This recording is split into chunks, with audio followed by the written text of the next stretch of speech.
bangsa ini banyak keinginannya.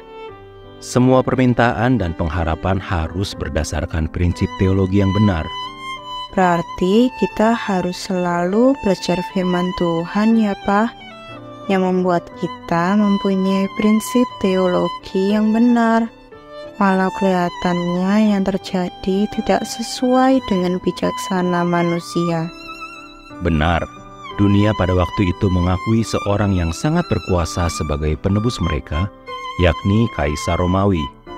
Sebaliknya, umat percaya berpegang pada perjanjian ilahi yang kepadanya kita berpegang. Pasti melebihi segala kuasa atau fasilitas yang berasal dari dunia. Kita pelajari apakah Kaisar Romawi atau Yesus Kristus yang datang ke dunia membawa serta anugerah tak ternilai. Yuk teman-teman. Shalom anak-anak semuanya, senang sekali hari ini kita boleh berjumpa kembali untuk sama-sama belajar kebenaran firman Tuhan. Ayo kita berdoa terlebih dahulu, mohon pertolongan daripada Tuhan. Bapa dalam surga, kami bersyukur, kami berterima kasih untuk anugerah-Mu yang Kau limpahkan dalam hidup kami setiap waktu. Sehingga pada hari ini kami boleh berkesempatan kembali untuk belajar kebenaran firman Tuhan. Marilah Roh Kudus tolong kami, supaya setiap benih firman Tuhan yang telah kami dengar, itu boleh tertanam dalam hati kami, dan kami memeliharakannya, supaya firman Tuhan itu senantiasa menolong kami, menuntun kami pada jalan-Mu yang benar. Tuhan, sebentar kami juga mohon, kalau kami akan menyampaikan, mewartakannya, Tuhan tolong, supaya setiap perkataan demi perkataan ini sungguh dituntun oleh Roh Kudus, sehingga itu boleh memberkati setiap kami yang ada. Dalam nama Tuhan Yesus kami berdoa. Amin. Anak-anak yang dikasihi Tuhan, Allah menggenapi janjinya kepada umat pilihannya, itu terjadi ketika Kekaisaran Romawi mencapai puncak kejayaannya. Artinya bahwa wilayah kekuasaan Kekaisaran Romawi ini semakin hari semakin menjadi luas. Itu menunjukkan bahwa ada sangat banyak bangsa dan negara yang ditaklukkan di bawah kekuasaan Kekaisaran Romawi. Termasuk pada saat itu, Israel pun jatuh ke dalam penjajahan daripada Kekaisaran Romawi. Karena kejayaannya yang semacam ini, maka bangsa Romawi menganggap kaisarnya adalah seorang yang sangat perlu dihormati. Bahkan mereka menganggapnya Kaisar Romawi adalah sebagai Tuhannya. Mereka menganggap Kaisar Romawi bisa menjadi penebus bagi bangsanya. Kaisar Romawi dianggap menjadi juru selamat bagi bangsanya. Bahkan ada sebagian orang yang menganggap zaman itu Kaisar Romawi mampu menjadi juru selamat bagi setiap daerah jajahannya. Benarkah demikian? Tentunya tidak. Kenapa? Karena Kaisar Romawi juga adalah manusia yang berdosa. Dia tidak akan pernah bisa menyelamatkan umat manusia dari penderitaan akibat dosa. Kenapa? Karena Kaisar Romawi sendiri di dalam hidupnya selalu diperbudak oleh dosa. Kaisar Romawi saat itu hidupnya diarahkan oleh dosa. Dia tidak mampu menguasai dirinya sendiri. Itu sebabnya jikalau manusia ingin lepas dari penderitaan akibat dosa, maka manusia tidak memerlukan Kaisar Romawi, tetapi justru manusia memerlukan seorang raja yang berkuasa atas alam semesta, yaitu raja di atas segala raja. Siapakah dia? Raja di atas segala raja yang berkuasa atas alam semesta ini adalah Yesus Kristus.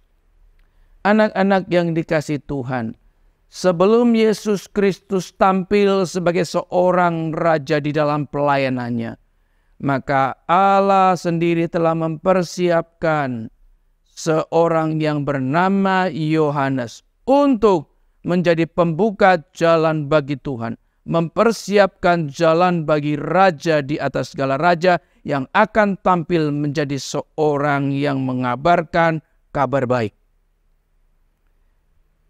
Nah, anak-anak yang dikasihi Tuhan, ketika Yohanes tampil di tengah-tengah orang-orang Israel, Yohanes Pembaptis menyerukan, "Bertobatlah, berilah dirimu dibaptis, dan Tuhan akan mengampunimu." Inilah arti daripada mempersiapkan jalan bagi Tuhan, supaya setiap hati orang Israel dalam zaman itu, hatinya dipersiapkan untuk bisa menyambut dan menerima raja di atas segala raja, untuk menjadi raja di dalam hidup rohaninya. Anak-anak yang dikasihi Tuhan, setiap orang ketika mendengar seruan Yohanes Pembaptis, "Bertobatlah, berilah dirimu dibaptis, maka Tuhan akan mengampuni dosamu." Disitulah orang-orang dari sekitar Yudea dan dari seluruh Yerusalem datang berbondong-bondong ke hadapan Yohanes Pembaptis yang ada saat itu di Sungai Yordan. Mereka memberikan dirinya untuk dibaptis. Setiap orang yang dibaptis, mereka masuk ke dalam Sungai Yordan, dan di situ dibaptiskanlah mereka dengan air oleh Yohanes Pembaptis. Arti baptisan air itu melambangkan atau tanda bahwa seseorang itu telah meninggalkan cara hidupnya yang lama, yaitu hidup yang memusatkan segala sesuatu untuk kepentingan dirinya sendiri. Dan mereka sekarang masuk di dalam hidup yang baru. Artinya bahwa mereka telah menyandarkan seluruh hidupnya dari anugerah Tuhan semata-mata saja. Yang kedua, baptisan air merupakan tanda bahwa orang itu telah diberi hati yang baru oleh Tuhan dan mengalami pengampunan dosa. Itulah arti baptisan air yang terjadi saat itu. Anak-anak yang dikasihi Tuhan, kita bersyukur melalui seruan daripada Yohanes Pembaptis, ada sangat banyak orang yang hidup dalam pertobatan dan mau mengakui dosanya di hadapan Yohanes Pembaptis dan di hadapan Allah. Nah, anak-anak, Yohanes Pembaptis ternyata saat itu tidak hanya menyerukan perlunya pertobatan dan dibaptis, tetapi Yohanes Pembaptis juga menyerukan bahwa sesudah Yohanes akan datang seseorang, yaitu raja di atas segala raja, yang jauh lebih berkuasa daripada diri Yohanes Pembaptis. Bahkan Yohanes Pembaptis mengatakan, membungkuk dan membuka tali kasutnya, itu pun aku tak layak.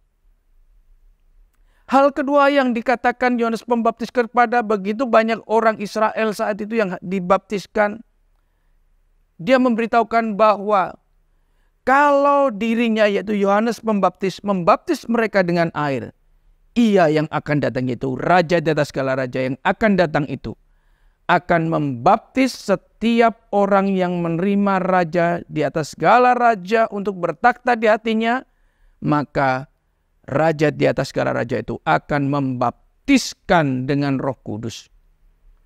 Dengan demikian orang itu menjadi milik daripada Allah. Setiap orang yang dibaptiskan oleh Roh Kudus, maka orang itu sekaligus akan mendapatkan karunia-karunia Roh Kudus dan akan menerima kuasa dari Allah. Anak-anak yang dikasihi Tuhan, sungguh kita bersyukur karena dengan karunia-karunia yang diberikan oleh Tuhan, dengan kuasa yang diberikan oleh Tuhan, itu berarti kita dipercaya untuk terlibat di dalam pelayanan kerajaan Allah yang ada di muka bumi ini. Anak-anak yang dikasihi Tuhan, jangan sia-siakan hal yang Tuhan berikan dalam hidupmu dan hidupku. Mari kita sama-sama berjuang di dalam kerajaan Allah. Amin. Mari kita sama-sama tundukkan kepala dan kita berdoa. Bapa dalam sorga, Kami bersyukur dan berterima kasih untuk waktu ini. Kami boleh mengetahui bahwa baptisan air merupakan tanda pertobatan kami dan pengakuan dosa atas kami. Demikian juga merupakan tanda bahwa kami manusia yang lama telah kami buang dan kami kuburkan, yaitu hidup kesia-siaan yang memusatkan pada diri kami. Kami sudah boleh sekarang hidup di dalam hidup yang baru bersama dengan Tuhan. Juga kami berterima kasih kalau Tuhan melalui baptisan memberikan tanda pada kami bahwasanya Tuhan memberikan kepada kami hati yang baru dan pengampunan dosa. Kiranya setiap hal itu Tuhan kami ucapkan syukur dan terima kasih. Bahkan kami berterima kasih Tuhan kalau Engkau sudah membaptiskan kami dengan Roh Kudus. Itu pertanda bahwa kami dikaruniai oleh Tuhan dan diberikan kuasa oleh Tuhan untuk boleh terlibat di dalam pelayanan pekerjaan kerajaan Allah. Dalam nama Tuhan Yesus kami berdoa. Amin.